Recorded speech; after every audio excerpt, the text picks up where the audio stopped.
Hi friends, இன்றைக்கி டே 15 weight loss recipe என்ன அப்படிங்கிறத நாம் பார்த்துடலாம். பிகாஸ் நேற்று தான் டே 15, ஆனால் நான் அது சீட் டேவாக எடுத்துக்கிட்டேன் அப்படிங்கிறதுனால அதை நான் டே 15 நான் இன்க்ளூட் பண்ணலை. ஸோ அதனால் இன்றைக்கி தான் டே 15. ஸோ இன்றைக்கி மார்னிங் எழும்பினதும் எப்போவுமே நான் ஹனி லைம் ஹாட் வாட்டர் தான் எடுத்துப்பேன். பட் இன்றைக்கி கொஞ்சம் டிஃப்ரெண்ட்டாக இருக்கணும் அப்படின்னு நெல்லிக்காய் ஜூஸ் எடுத்துக்கிட்டேன். இந்த ரெசிபி வேணும்னா சொல்லுங்கள், நான் கண்டிப்பாக உங்களுக்கு ஷேர் பண்ணுறேன்.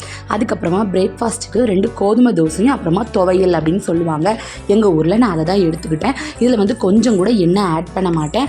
அதே சமயம் நம்ம ரொம்ப குயிக்காக செஞ்சிடலாம். ரெசிபி ரொம்ப ஈஸியாகவும் இருக்கும். அதனால நான் எப்போவுமே இதை தான் ப்ரிஃபர் பண்ணுவேன். இது நம்ம எல்லாத்துக்குமே சாப்பிட்லாம். சாதம், சப்பாத்தி, அதே மாதிரி எல்லாத்துக்குமே இது சாப்பிட்லாம். ரொம்ப ஹெல்த்தியும் கூட. அதுக்கப்புறமா இன்றைக்கி மார்னிங் ஸ்நாக்ஸுக்கு ஒரு கொய்யாப்பழம் எடுத்துக்கிட்டேன். ஏதாவது சாப்பிடணும் போல் இருந்தது. அதனால நான் இன்றைக்கி மார்னிங் கொய்யாப்பழம் எடுத்துக்கிட்டேன்.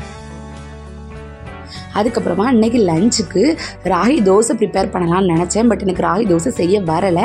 அதனால அதை ஒரு அடை மாதிரி ப்ரிப்பேர் பண்ணிக்கிட்டேன். கூட மீன் குழம்பும் அதுக்கப்புறம் முட்டைக்கோஸ் பொரியல் இருந்து வச்சு சாப்பிட்டேன். நான் டேஸ்ட் இந்த மாதிரி எதிர்பார்க்கல. பட் டேஸ்ட் ரொம்ப பிரமாதமாக இருந்தது. கண்டிப்பாக நீங்களும் உங்களோட வெயிட் லாஸ் ரெசிபியில் இதை சேர்த்துக்கோங்க.